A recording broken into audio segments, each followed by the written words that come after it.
Omega Katana.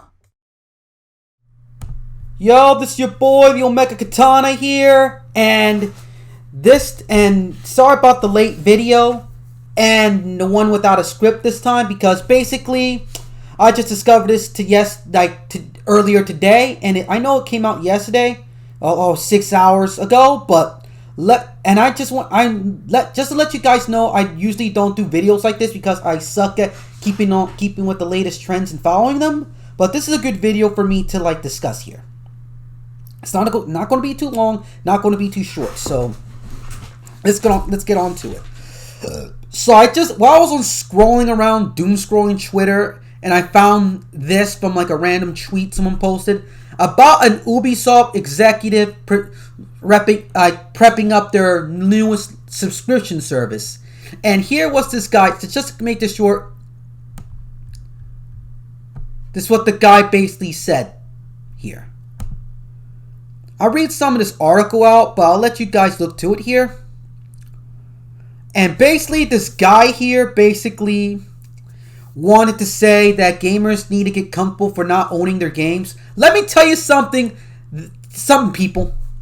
If a higher up is telling you people that you should get used to not owning your games after you paid your hard, cold, earned money, and he's telling you you don't own it even though you paid your hard earned cash on it, that tells you something, that it's not going to improve anti-piracy. It's not going to make people go to your service. It's going to make people do the opposite, because basically you're telling people we can take your games whenever you want from them.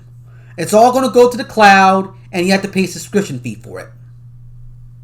But I like capitalism and all like that, but this is total corporate greed that's uncontrollable.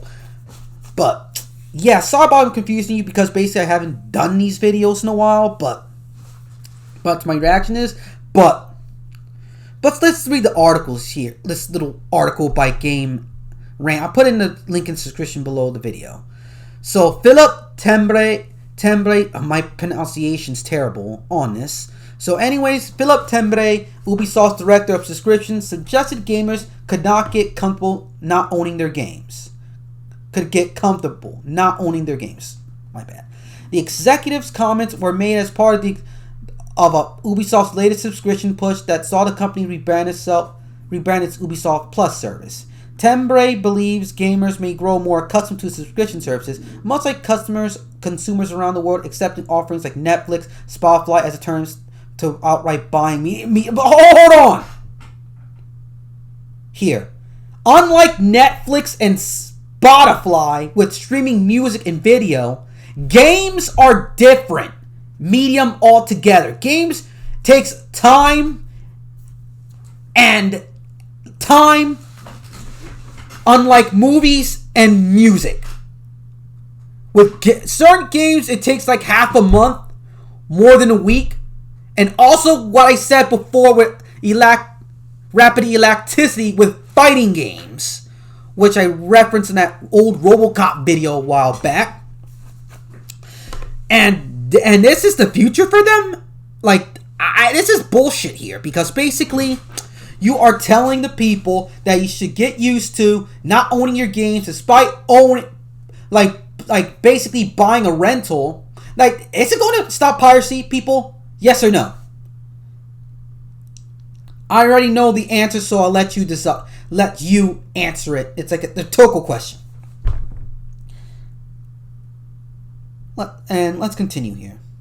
Ubisoft has one of the earliest proponents of subscription-based gaming offerings, with its first foray into the segment dating back in September 2019 when it launched its 115-strong Uplay Plus library. The platform was rebranded as Ubisoft Plus in October of the following year. Another rebranding occurred on Monday, January 15th, when the $17.99 a month service was renamed to Ubisoft Plus Premium. The move also saw the company introduce Ubisoft Plus Classics, a more affordable offering granting access to a smaller catalog of popular titles for $17.99 per month, or $8 plus tax.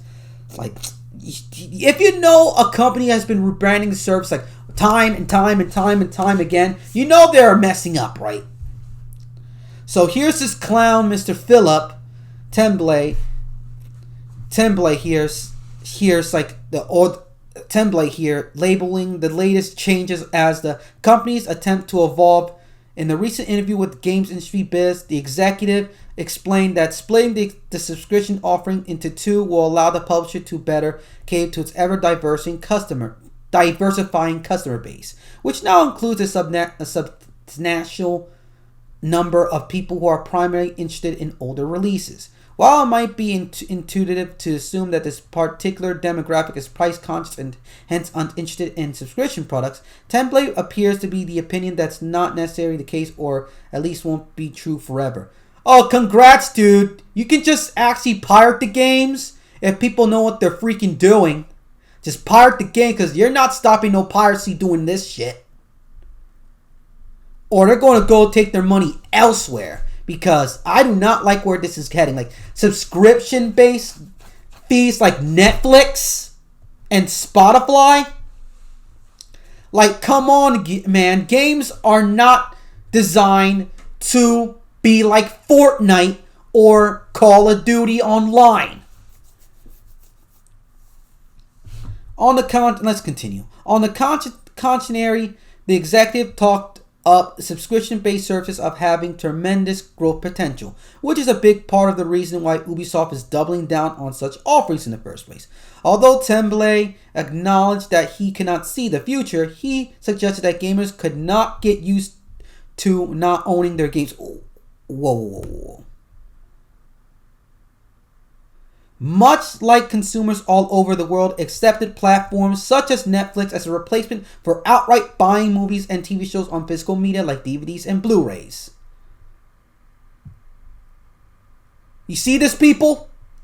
This is what happens if you get executives comfortable to the point they can say in the open, we're going to bullshit you. You pay us our money, a subscription fee, and you can get used to not owning our product because you paid a rental fee for our rental service, but in other words, you rent the game, not buy it,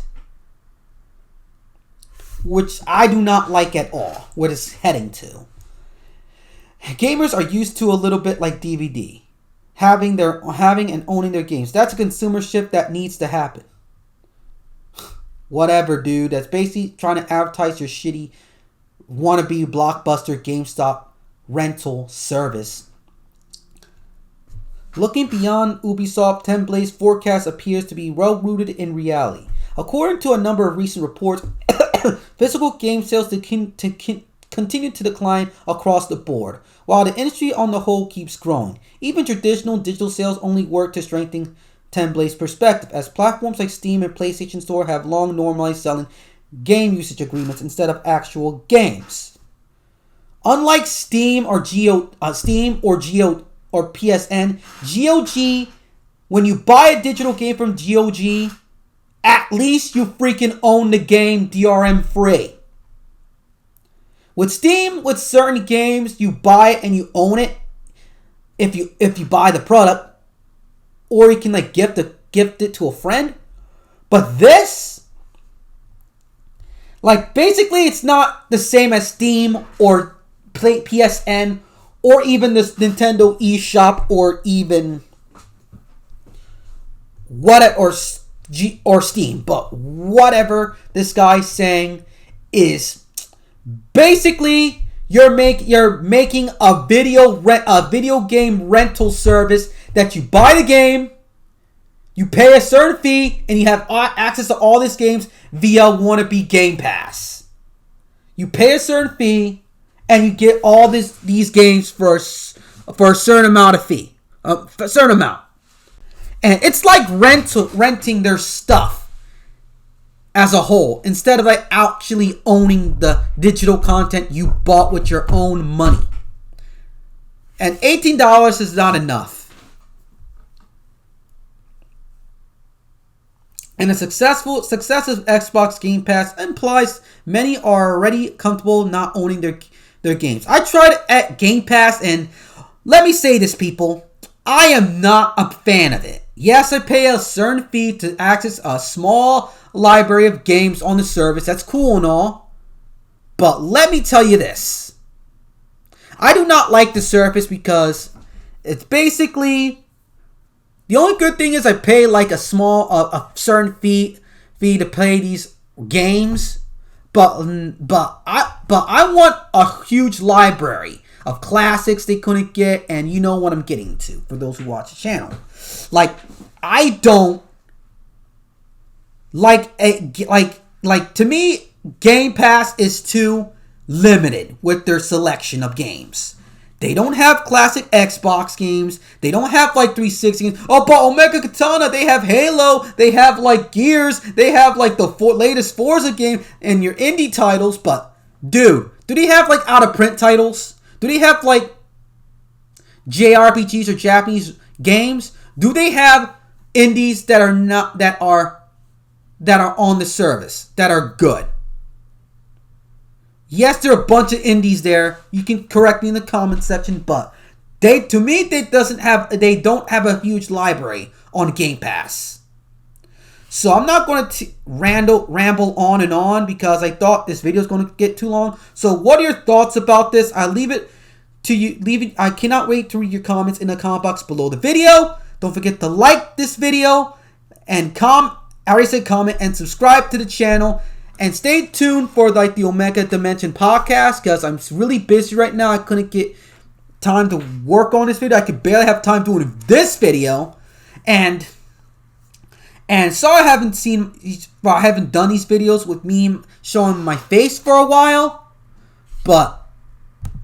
And whatnot. But let me tell you this.